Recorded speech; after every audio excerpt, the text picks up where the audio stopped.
இதில் குறிப்பாக ரமதானுடைய ஆரம்பத்தில் பேச்சில் அப்படி ரமதானுடைய 20 நாட்கள் போய்விட்டது. ஆரம்பத்தில் நாம் ஏதோ ஆர்வமாக இபாதத் செய்ய தொடங்கினோம். ஆனால் ஒரு 5 நாட்கள் ஒரு வாரத்தில் அப்படி அந்த இபாதத்தெல்லாம் குறைந்து விட்டது. ரமதானுடைய இந்த இடைப்பட்ட காலத்தில் அலட்சியமாக நாம் இருந்து விட்டோம், நேரத்தை வீணாக்கி விட்டோம் என்று சொன்னாலும் அல்லாஹ்விடத்தில் மனம் வருந்தி தௌபா செய்து இறுதி 10 நாம் சில உழைப்பு செய்து வணங்கி வழிபட்டால் அல்லாஹ் சுப்ஹானஹு வ தஆலா நிச்சயமாக நமக்கு அதற்குரிய சிறப்பை வழங்குவான். இமாம் இப்னு தைமியா ரஹிமஹுல்லாஹ் அவர்கள் தன்னுடைய ஒரு ஃபத்வாவிலே சொல்கிறார்கள், எவர் ஒருவர் ஆரம்பத்திலே ரமதானுடைய ஆரம்பத்திலே சில வணக்க வழிபாடுகளை செய்து அடுத்து ரமதானுடைய இடைப்பட்ட நாட்களில் நேரங்களை வீணாக்கிவிட்டு பிறகு மனம் வருந்தி இறுதி 10 வணங்கி வழிபடுகிறாரோ நிச்சயமாக அல்லாஹ் சுப்ஹானஹு வ தஆலா அந்த இறுதி 10 இருக்கக்கூடிய மகத்தான சிறப்பை அந்த அடியாருக்கு வழங்குவான். எவர் ஒருவர் ஆரம்பத்தில் ஆர்வமாக வணங்கி வழிபட்டு பிறகு சிறப்புமிக்க நாட்களுடைய சிறப்புமிக்க இரவுகளுடைய மகத்துவத்தை பொருட்படுத்தாமல் அலட்சியம் காட்டி அதே அலட்சியத்தோடு அந்த மாதத்தை கடந்து சென்று விடுகிறாரோ அவர் இந்த மாதத்தை மதிக்காதவராக கருதப்படுவார். இல்லையா? என்னதான் ஆரம்பத்தில் ஆர்வமாக வணங்கியிருந்தாலும் சரி. ஆனால் இதற்கு நேர்மாறாக ஆரம்பத்தில் ஒருவர் அலட்சியமாக இருந்து இந்த மாதம் கைவிட்டு போகிறதே, இதை விட்டுவிடக்கூடாது என்று மனம் வருந்தி இறுதி நாட்களில் வணங்கி வழிபடுகிறாரோ அதே நிலையில் இந்த மாதத்தை அவர் கடந்து செல்கிறாரோ அவர் இந்த மாதத்தை மதித்தவராக கருதப்படுவார். ஆக இரண்டில் மிகப்பெரிய வித்தியாசம் உண்டு. ஆகவேதான் ஹதீஸில் ரசூலுல்லாஹ் சொல்கிறார்கள், இன்னமல் அஅமாலு பில் ஹவாத்தீம், முடிவுகளை பொறுத்துதான் அமல்கள் அமைகின்றன. ஆரம்பத்தில் என்ன செய்தோம் என்பதை விட இறுதியில் எந்த நிலையில் இருந்தோம் என்பதை பொறுத்துதான் அல்லாஹ் சுப்ஹானஹு வ தஆலா நினைச்சுகிறான், நமக்கு கூலியை வழங்குகிறான். சில சஹாபாக்கள் இஸ்லாத்தை புதிதாக தழுவியவர்கள் நபி ஸல்லல்லாஹு அலைஹி அவர்களிடத்தில் வந்து சொல்கிறார்கள், யா ரசூலல்லாஹ், நாம் எல்லோரும் நீண்ட காலகட்டம் அதில் பல பேர் வயது முதிர்ந்தவர்களாக இருந்தார்கள், 60 70 என்றெல்லாம் இருந்தார்கள். ஆக அவர்கள் ரசூலுல்லாஹ் வந்து சொல்கிறார்கள், யா ரசூலல்லாஹ், நம்முடைய ஆயுட்காலத்தின் ஒரு நீண்ட காலகட்டம் நாம் ஷிர்கிலே அல்லாஹ்வுக்கு இணை கற்பிப்பதிலே தன்னுடைய காலத்தை கழித்து விட்டோம். இந்த காலத்தில் தான் வயது முதிர்ந்த இந்த காலத்தில் தான் நமக்கு சத்தியம் கிடைத்திருக்கிறது, இப்போதுதான் நாம் நேர்வழியில் வந்திருக்கிறோம்.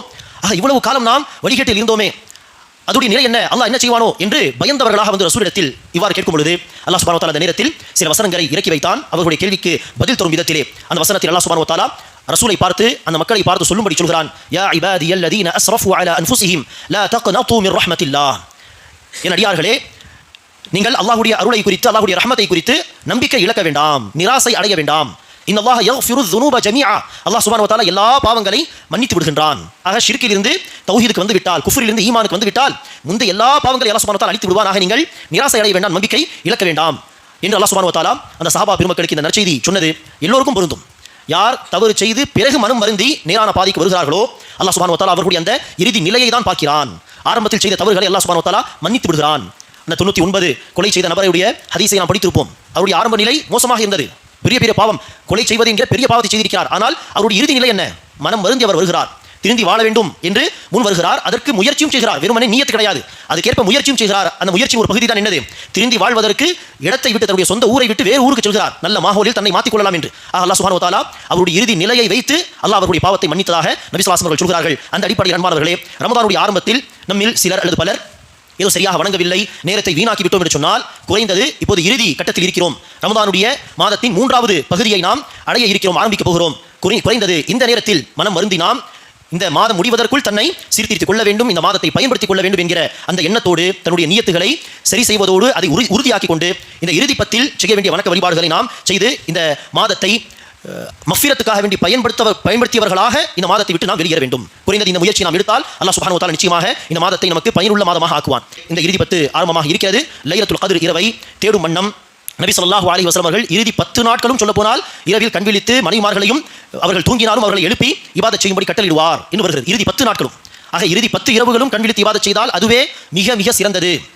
இல்லை என்று சொன்னால் குறைந்தது இறுதி 10 ஒற்றைப்படை இரவுகள், 5 இரவுகள், அந்த 5 இரவுகளில் நாம் கண்விழித்து இபாதத் செய்தால் அது நிச்சயமாக ஒரு இரவு லைலத்துல் கத்ராக இருக்கும். அந்த ஒரு இரவை அடைந்து விட்டால் மகத்தான நன்மையை அடைந்தவர்களாக நாம் கருதப்படுவோம். அந்த இரவை நாம் அடைய இந்த சிறிய முயற்சியும் எடுக்காமல் நாம் அதை தவறிவிட்டோம் என்று சொன்னால் மிகப்பெரிய கை சேதம், மிகப்பெரிய நஷ்டவாளிகளாக நாம் இருப்போம். அல்லாஹ் சுப்ஹானஹு வ தஆலா நம் அனைவருக்கும் இந்த இறுதி 10 இஹ்லாஸோடு முயற்சி செலவு செய்வதோடு நபிகள் நாயகம் ஸல்லல்லாஹு அலைஹி வஸல்லம் அவர்கள் காட்டி தந்த வழிமுறைப்படி இந்த இறுதி 10 நாட்களில் லைலத்துல் கத்ர் இரவை அடைவதற்காக வேண்டி முயற்சி செய்யக்கூடிய பாக்கியத்தை தருவானாக.